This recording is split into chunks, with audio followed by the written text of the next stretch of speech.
you'll have been asked this before, but it's a fascinating business, really. The name of your band was Divine Comedy. Why? Well, my father says it's his fault because I came down to his study saying, Dad, I want to call my band The Passion. And he came up later and said, I'm afraid that deeply offends my faith. Really? And I just went to the first thing that I saw on the bookshelf, which was Dante's, you know, the Divine Comedy, the Inferno, Paradiso, etc. And I thought, that'll do. Stuck it on the first record, and that was that. And it worked, didn't it? It seemed to. But you've changed a lot over the... I mean, the whole music scene has changed, of course, and you've changed with it. In such a way that I, you know, won't have a top 30 hit anymore. But that's not a problem because, you know, I've developed a nice niche fan base that will keep buying my idiotic records every 3 or 4 years. What, even if you tell them they're idiotic? Especially if I tell them they're idiotic. I'm the Pam Ayres of rock. Yeah. Now, there's a claim. Right, let's see how you do now with your general knowledge, Neil. You have 9 points, and you get 2 minutes to pile up a huge score. Here we go. In the 1960s, a beehive as worn by Dusty Springfield was a kind of what? Hairstyle. Yes, which security service featured in the television series Spooks has its headquarters at Thames House. MI5? Yes. In Test cricket, which country did England beat 4-0 in 2011, replacing them as the #1 ranked team in the world? India. Yes. In the film Free Willy and its sequels, who or what was Willy? A killer whale. Yes. Pete Townsend of The Who delivered a lecture on the 31st of October 2011 on BBC 6 Music. It was named after which broadcaster? I don't know.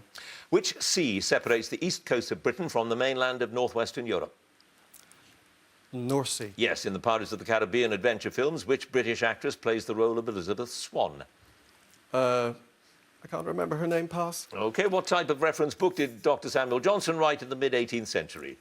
A dictionary? Yes, which American singer who's had hits with the songs Beautiful and Fighter is the vocalist on the 2011 Maroon 5 track Moves Like Jagger? Christine Aguilera? Yes, which Duke led the British forces who, along with the Prussians, defeated Napoleon at the Battle of Waterloo? Wellington. Yes, what's the name of the diarist created by Sue Townsend, whose first entry is dated the 1st of January 1981? Adrian Mole. Yes, the title of which television series starring John Barrowman as Captain Jack Harkness is an anagram of Doctor Who? I don't know.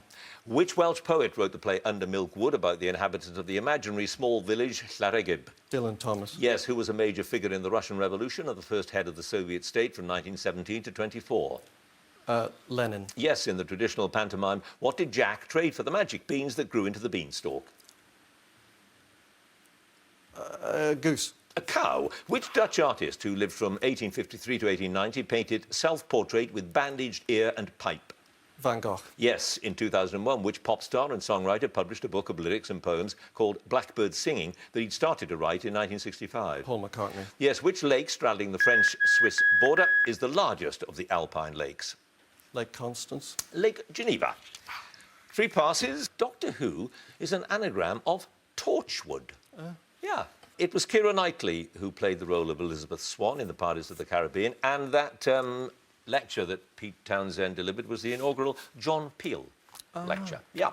3 passes, but Neil, you now have 22 points.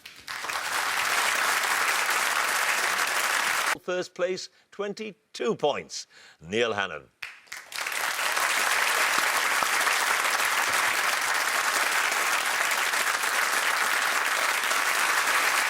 Come and join us, Neil. There we go. Congratulations. Happy boy. So, how does that compare with a musical award, then? It is 10 times better. Oh. You know, I've watched this programme since I was 3, so this is remarkable. Wonderful. Can I just make the point, I wasn't doing it when you were 3, but... Wonderful possibly, Magnus Magnuson. Possibly, exactly.